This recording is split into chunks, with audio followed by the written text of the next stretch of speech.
I think it's safe to say that change is on my agenda. Change for good. And I embrace that and I enjoy that change. I don't fear it. Balmoral had seen family grief before, but this was different. This time, the silence did not come from mourning. It came from a chair left empty by command.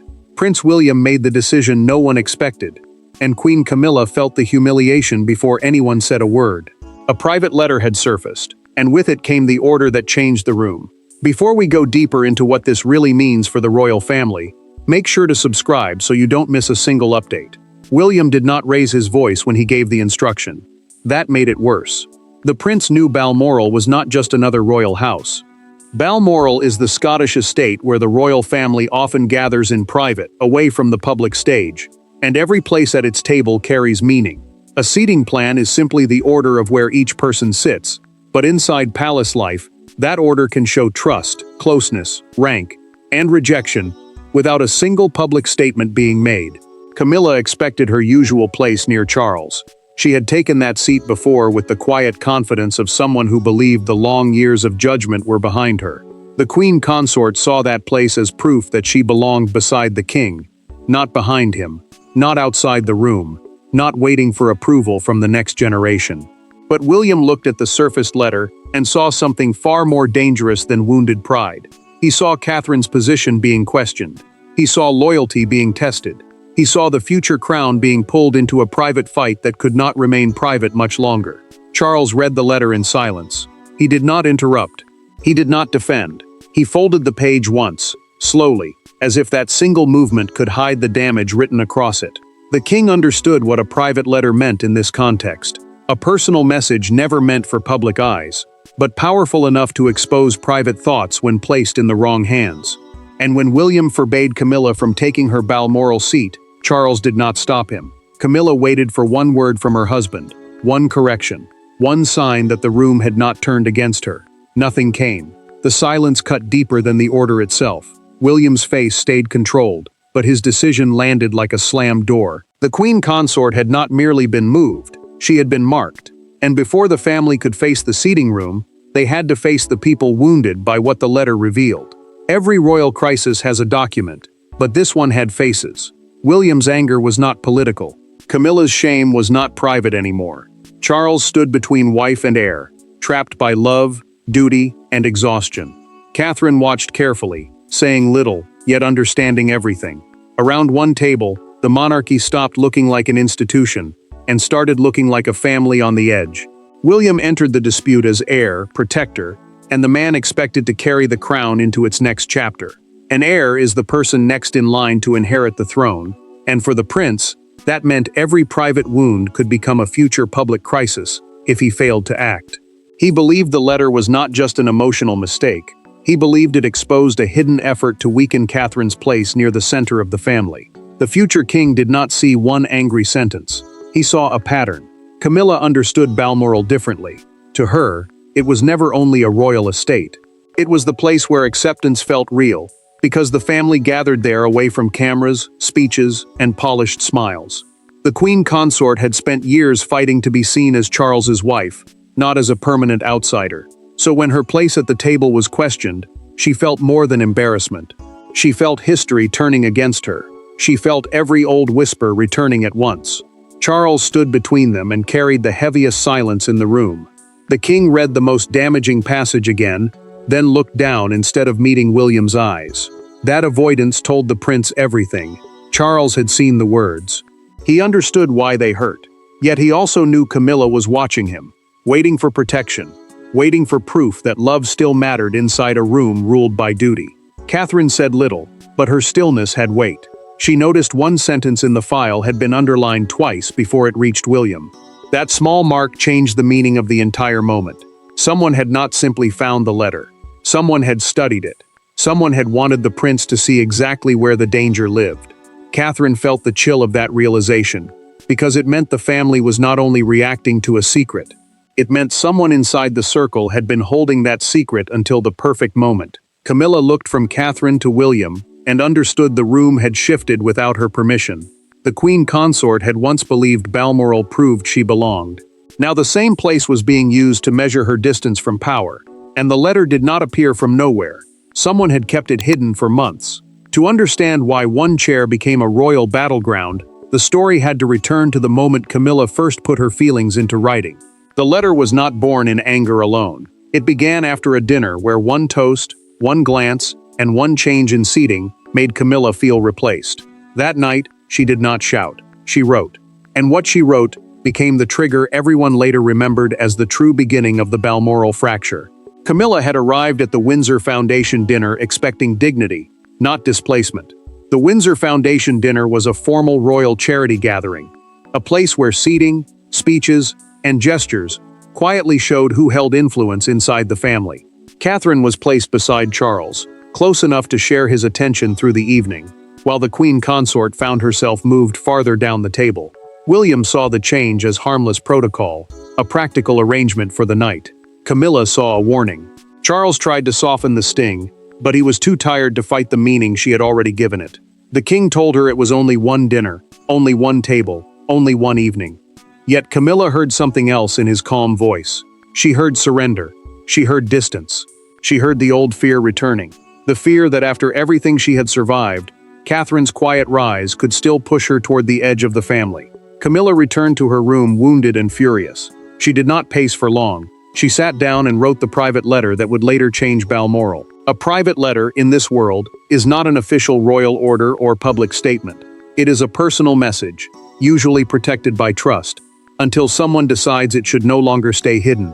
In that letter, the Queen Consort questioned Catherine's growing influence near Charles. She asked why William's wife was being treated less like a princess and more like the emotional center of the next reign. Camilla went further. She warned that William was reshaping the monarchy before the king was gone. Those words carried the real danger. They turned hurt into accusation. They made the prince appear ambitious, not protective. They made Catherine appear strategic, not steady. Charles later read that line with a heavy face, because he understood how cruelly it could land in William's hands. The letter stayed hidden for months. Someone kept it. Someone waited. And when it surfaced before Balmoral, William did not read it as a burst of pain from a humiliated woman. He read it as strategy against Catherine, against him, and against the future crown. And once William believed the letter was a threat to the future crown, confrontation became unavoidable. The confrontation did not begin with shouting. It began with William moving a seating card. That single gesture struck harder than any accusation.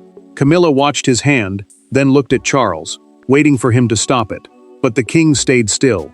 In that stillness, the Queen Consort realized the decision had already been made before she entered the room. William had asked for a private meeting before the Balmoral seating was finalized. No advisors attended. No aides stood nearby. The prince wanted no buffer between the people involved and the consequences waiting for them. Balmoral remained more than a residence in moments like these. It was the place where family relationships often revealed their true shape, and a seating plan, though simple on paper, could become a declaration of trust, distance, loyalty, or exclusion. That was why the room felt so heavy before anyone spoke. Camilla refused to sit down immediately. She looked at the table, then at William, searching for some sign that the matter could still be discussed. Instead, the future king spoke with a calmness that made the situation even colder. He told her the letter had changed everything. He told her that the words written against Catherine and the concerns raised about his role in the future monarchy could not be ignored. The Queen Consort listened without interruption at first, but every sentence pushed her further toward disbelief. Charles remained silent while they spoke. The monarch understood that every word carried consequences beyond that room. He had already read the letter. He had already seen the passages that troubled William most. Yet the king also knew the woman standing before him had trusted him to protect her. That conflict held him motionless while the argument deepened. Camilla finally broke the silence. Her voice trembled as she asked whether she was being punished or erased. The question hung between them. She reminded William that she had spent years fighting to earn acceptance. She reminded him that Balmoral was one of the few places where she believed she truly belonged.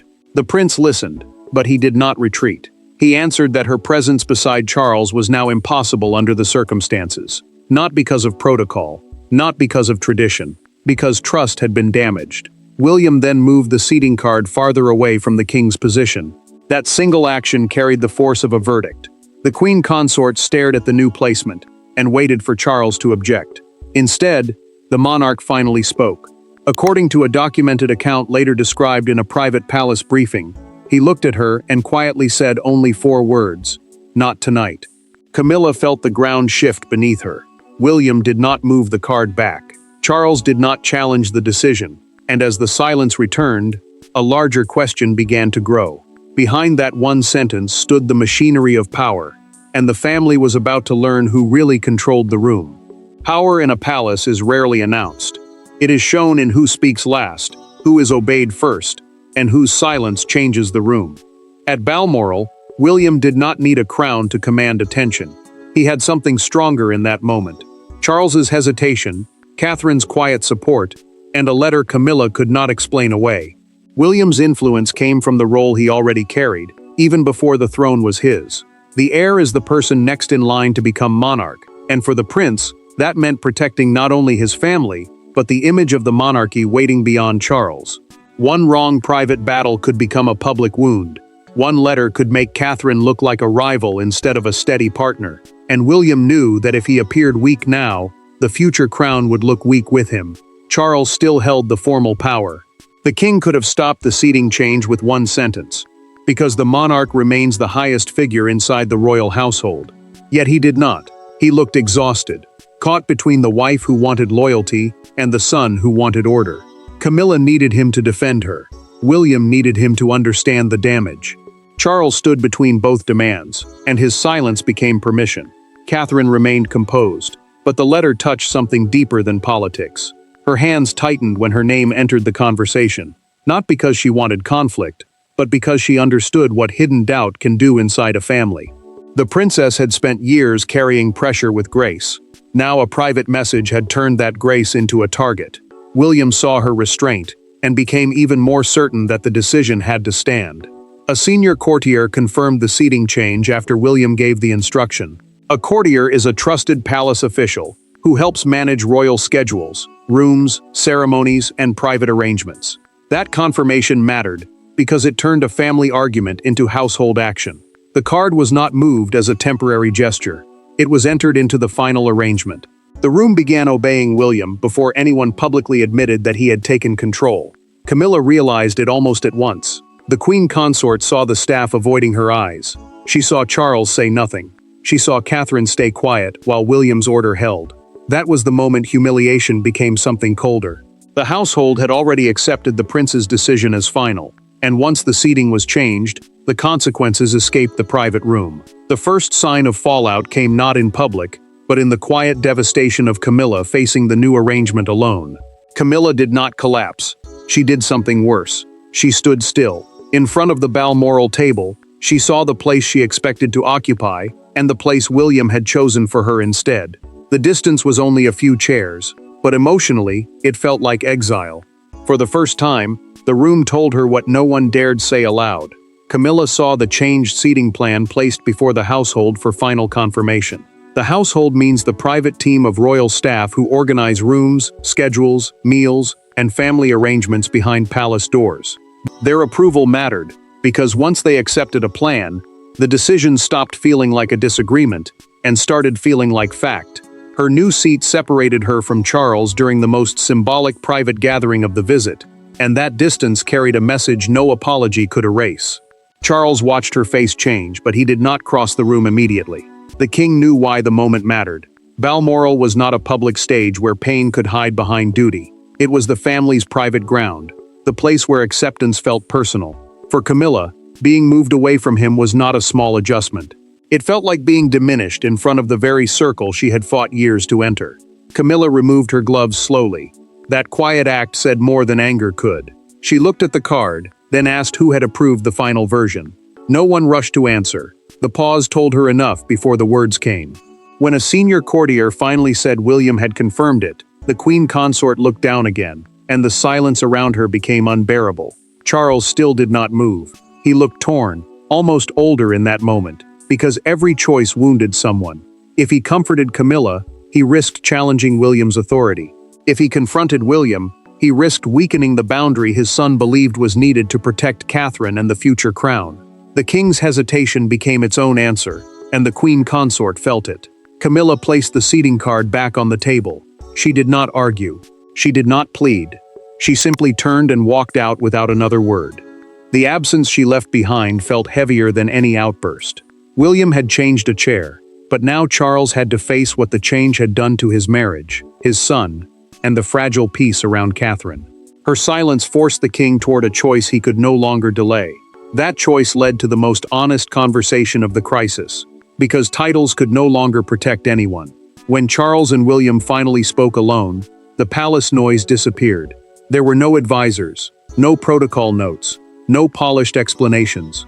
Just a father and a son divided by one woman's letter and one family's future.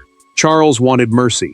William wanted boundaries. Neither man raised his voice, because both knew the wound was already deep enough.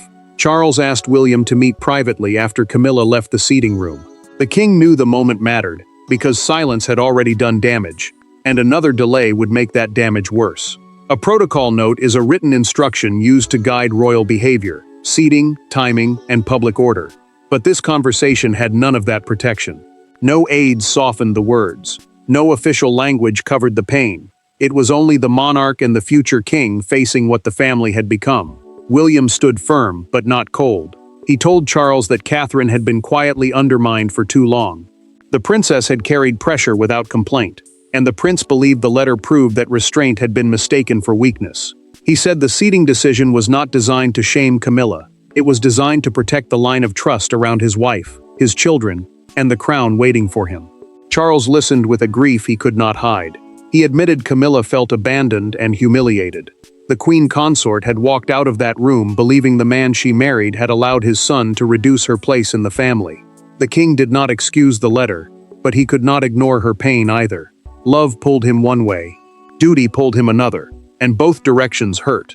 William heard the pain in his father's voice, yet he refused to step back. Charles asked whether the decision was punishment. The prince answered quietly that it was protection. That single word changed the conversation. Protection meant Catherine would not be left exposed.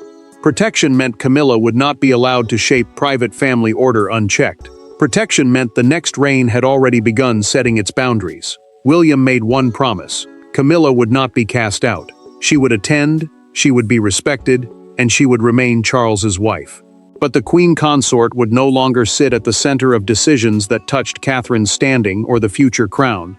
Charles accepted the compromise because it spared Camilla complete exile while confirming William's line had been drawn.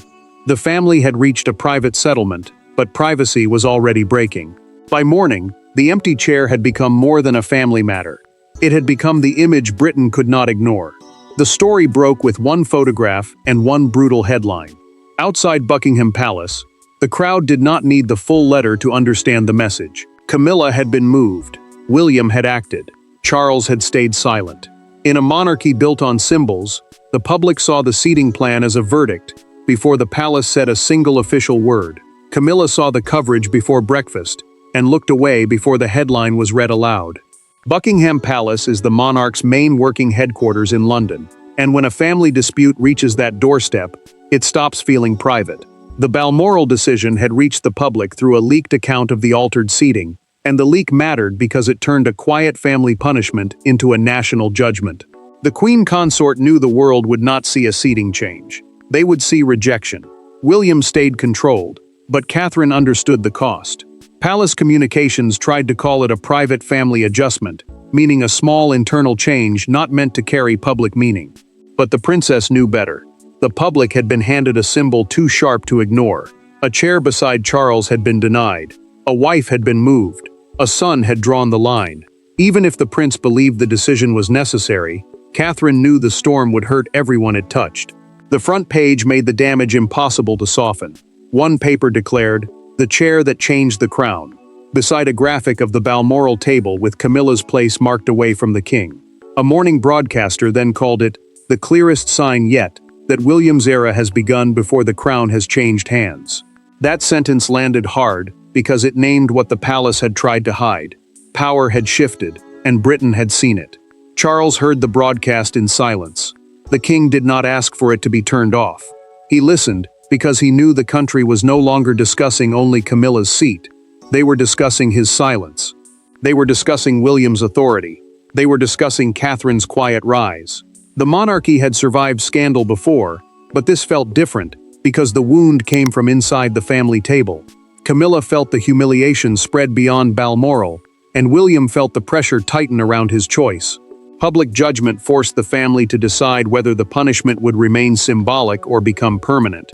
And in the final decision, the monarchy revealed what it valued most: comfort, loyalty, or survival. In the end, the Balmoral seating was never just about a chair, it was about trust. Camilla lost a place beside Charles for one night, but the deeper loss was harder to repair. William proved he could impose boundaries before wearing the crown. Charles proved silence can wound as deeply as judgment, and Catherine became the quiet center everyone was forced to acknowledge. William's final arrangement remained in place. That mattered because a final arrangement means the confirmed order the household follows, not a suggestion waiting to be softened later. The prince's decision was not reversed, and everyone understood what that meant. Camilla would attend, but not from the position she expected. The queen consort would be present, but not placed beside Charles in the way she once believed was secure. The room had changed, and now she had to walk into it with the whole family knowing why. Camilla carried herself with dignity. She did not give the room the satisfaction of collapse. She moved carefully, spoke softly, and kept her pain behind a face trained by years of public pressure. But restraint can reveal humiliation as clearly as tears. The queen consort knew the seating had become a verdict. She had not been exiled from Balmoral, but she had been moved from the center of trust. That difference mattered, because inside royal life, distance often says what no official statement can say. Charles sat through the evening, knowing his silence had chosen the future over comfort. The king still loved Camilla, but he had allowed William's boundary to stand. He understood that protecting the monarchy sometimes means wounding the people closest to it.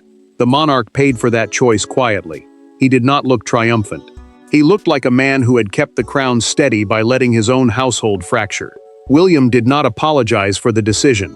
Later, in a private recorded conversation described in a documented palace account, the prince told Camilla the family needed peace, not hidden letters. He did not speak cruelly. He spoke with the firmness of someone who had crossed a line inside himself and could not step back. The future king made clear that Catherine would not be undermined in silence, and the queen consort would no longer shape private order through wounded words kept out of sight. Catherine's quiet presence became the emotional answer to the entire crisis. She did not claim victory. She did not push Camilla lower. She simply remained steady while everyone else measured the cost of what had happened. And that steadiness revealed the final truth. Balmoral marked the moment William stopped waiting for authority and began using it. The monarchy survived the scandal, but Camilla's place inside its most private circle was never the same again. Thanks for watching. Please don't forget to like and subscribe, and we will see you in next one.